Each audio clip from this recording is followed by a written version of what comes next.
तृतीय अरण्य कांड में पूज्यपाद प्रातःस्मरणीय गोस्वामी तुलसीदास जी श्री रामचंद्र जी भगवान के परम प्रिय भूत भावन महादेव की वंदना करते हैं, प्रार्थना करते कहते हैं, धर्म रूपी वृक्ष के मूल विवेक रूपी समुद्र को आनंद देने वाले पूर्ण चंद्र भगवान, वैराग रूपी कमल के समान विकसित करने वाले सूर्य और पाप रूपी घोर अंधकार को निश्चय मिटाने ही वाले, तीनों तापों को हरने वाले और मोह रूपी बादलों के समूह को छिन्न भिन्न करने वाले, आकाश से उत्पन्न पवन स्वरूप ब्रह्मा जी के वंशज आत्मज तथा कलंकनाशक राक्षसों का वध करने वाले, धर्म की स्थापना करने वाले महाराज भगवान श्री रामचंद्र जी के प्रिय परम प्रिय भगवान भूत भावन महादेव शिव की मैं वंदना करता हूँ।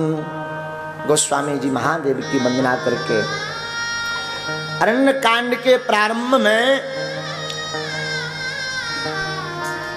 भक्त की महिमा को पुष्ट करते गोस्वामी तुलसीदास जी प्रारंभ में ही भक्त की क्या महिमा है और राम जी भक्ति और भक्त की कितनी रक्षा भगवान करते हैं, ये प्रारंभ में ही सिद्ध कर देते हैं। प्रारंभ में किसके प्रसंग से? जयंत के प्रसंग से। इंद्र के पुत्र का नाम है जयंत और एक बार भगवान राम जी विराजमान थे और विराजमान थे तो भगवान राम जी एक बार चूनी कुसुम सुहाए, एक बार चूनी कुसुम सुहाए, जेकर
भगवान राम जी श्री जानकी जी के साथ एक दिन फटिक शिला पर विराजमान थे। भगवान पुष्प कुसुम लेकर के आए, श्री जानकी जी का श्रृंगार करने लगे। श्रृंगार करने लगे, पुष्प लगाने लगे। उसी समय इंद्रपुत्र जयंत आया। किस लिए आया? राम जी का बल देखने के लिए। भैया पहाड़ से मूड़ मारोगे खपाड़ फूट जाएगा। हाँ, बल उनका देखा जाता है जो दुबले पतले पहले ही से दिखाए। जहां 2.5 क्विंटल को आदमी मोटो ताजो दिखाए, उसे दूर ही से कह दो बड़े कबाब को लड़का है। हाँ, ज्यादा लफड़ा में ना पड़ो, नहीं तो हड्डियां टूट जाए। तो या तो अस्पताल में है, नहीं तो तेरे ही हो जाए है।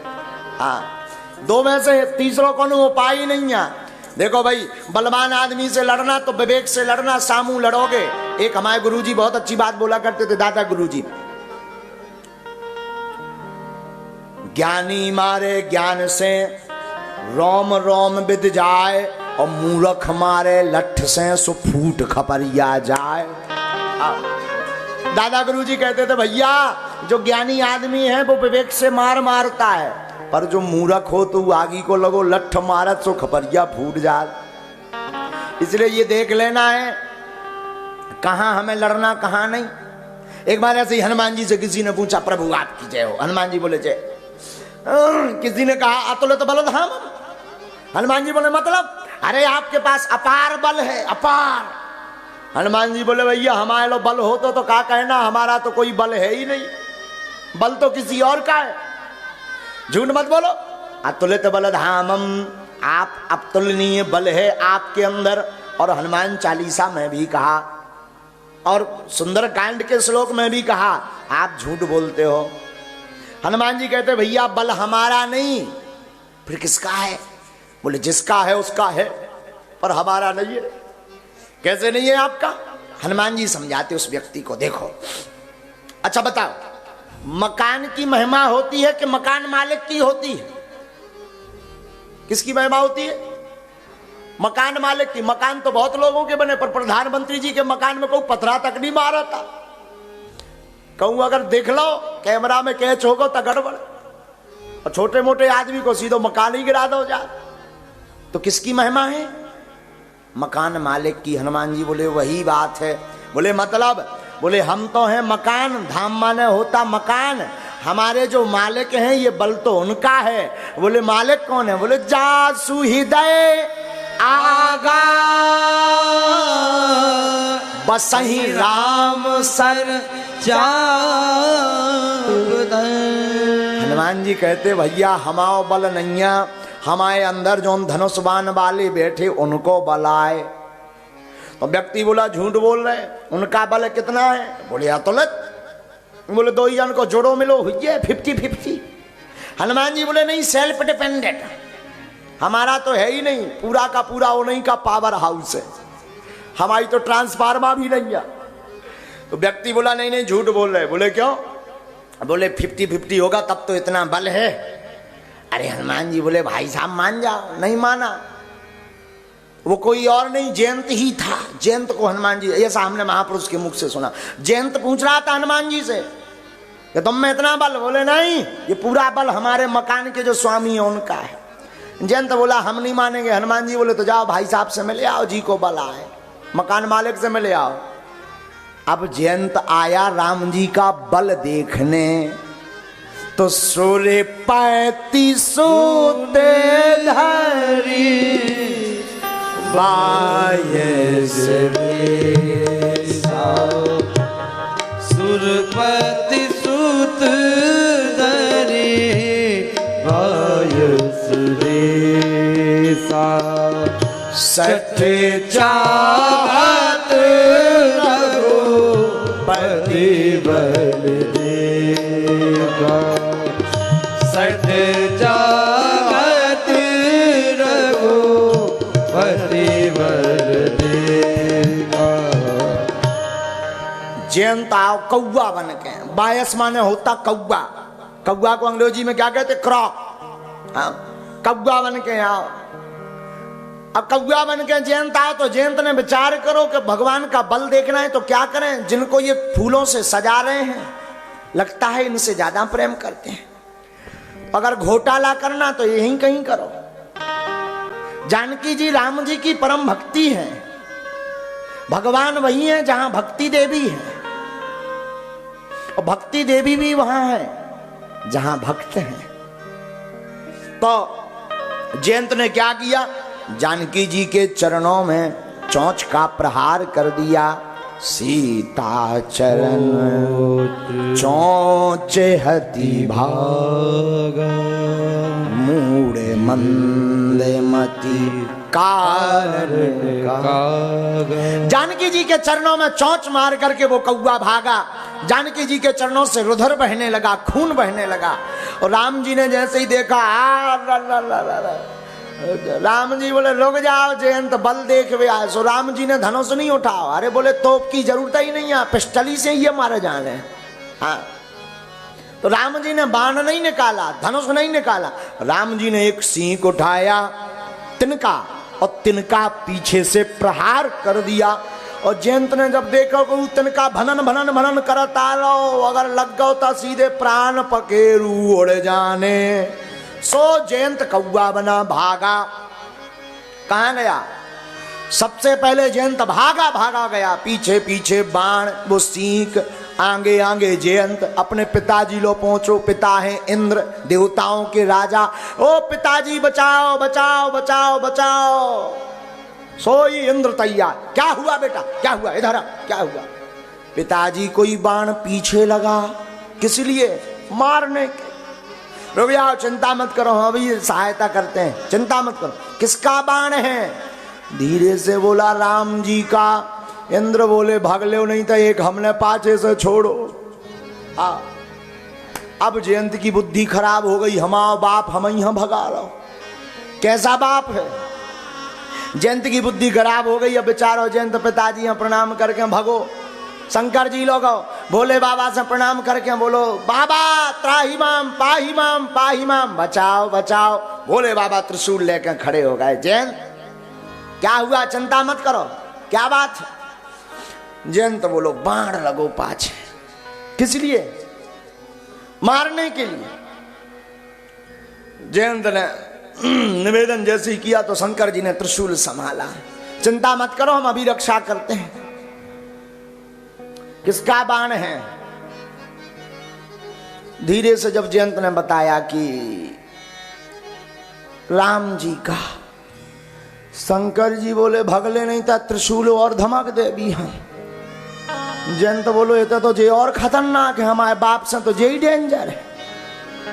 अब जयंत शंकर जी लो से भगो। तीनों लोकों में गया पर कहीं नहीं मिला। काहू बैठन कहा न होई, राखी को सकाए राम कर रोई। किसी ने बैठने के लिए तक नहीं कहा। जयंत की मति मारी गई। नारद देखा बिकल जयंता, नारद देखा बिकल जयंता, लागी दया कोमल चित संता, लागी दया कोमल चित संता। नारद देखा बिकल जयंता, नारद देखा बिकल जयंता। नारद जी ने देखो, आ जयंत कहां जा रहे? जयंत बोलो कौन ठिकाना हो तो बताइए, जहां बाण ले जा रहा हो सो जा रहे। जयंत बाण किस लिए पाछे लगा? मार भी यहां लगो, का आरती कर भी लगो, प्राण लेने ये। अच्छा जयंत, लेकिन तुम एक बात देखो, क्या तुम खड़े हो गए तो बाण भी खड़ा हो गया, न वो आगे बढ़ रहा। जयंत ने पीछे की तरफ मुड़ के देखा तो बात भी सही, बाण एकदम हन्न हन्न करत खड़ो रहा है, न आगे आए न पाछे जाए। जयंत हाथ जोड़ के बोलो अब और आफत, पाछो छोड़त नहीं है, मारत है नहीं है। हाँ, या तो पाछो छोड़ दे या प्राण ले ले, मैं भाड़ में गाओ सो तेरा ही हो जाए। हाँ, लेकिन जो तो और विचित्र है, पीछा छोड़ नहीं रहा, प्राण ले नहीं रहा। नारद जी तो संत हैं, संतों को तो दया आ जाती है। संसार में, भारत में, विश्व में जिन जिन पर भी समस्या पड़ती है, जब संसार में समाधान नहीं मिलता तो उसका समाधान संतों के पास मिलता है। जिस समस्या का समाधान कहीं ना मिले, उस समस्या का समाधान संतों के पास है, भारत के ऋषियों के पास है। तब तो भारत विश्व गुरु है। विश्व में अनेक जगहों पर जब लफड़ा हुआ तब समस्या का समाधान संतों ने किया। और बड़ी बात क्या बतावें, हिंदुओं के ऊपर जब समस्या पड़ी, राम मंदिर का विवाद पड़ा, तब भी भारत के एक मूर्धन्य विद्वान प्रज्ञा चक्षु धर्म चक्रवर्ती तुलसी पीठ वाले महाराज जी ने उसका समाधान निकाल करके दे दिया। हाँ। भारत में जब जब भी कोई भी विवाद फंसता है, जब सुलझता नहीं है, तब संत ही उसका समाधान निकालते हैं। और रामायण में भी वही हुआ। जयंत को जब कोई समाधान नहीं मिला, तब एक संत ने नारद देखा बिकल जयंत, लागी दया कोमल जित संत। क्या किया? पठवा तुरंत राम परिताई। नारद जी ने कहा जयंत, बोला हाँ बचना है। अरे क्या बोले, मानने है, बचने तो है ही है। जयंत एक काम करो, बाढ़ से और कोई तो बचा नहीं सकता, तुम्हारे पिताजी तो ठीक है, कोई नहीं बचा सकता, पर उपाय? बोले जिनका बाढ़ है उन्हीं के पास जाओ। तो जयंत बोलो अब कौन सा मोह लगा के जाइए, पहले हम उपद्रव करे आए, अब वापस जाएंगे तो वो पूछेंगे कि भाई साहब कहाँ आए। तो नारद जी ने धीरे से पूछा गाय किस लिए थे? बोले प्रभाव देखने के लिए। न बोले बढ़िया उपाय है, प्रभु राम जी के पास तुरंत वापस पहुंच जाओ। प्रभु जी पहुंचे, पूछेंगे कि पहली बार क्यों आए थे, चरणों में जानकी जी के चोंच क्यों मारी? तो कहते ना प्रभु आपका प्रभाव देखना है। भगवान पूछेंगे देख लो, सोहरा के कह दियो असुआ डार के बहुत खतरनाक है, यू आर डेंजर मैन।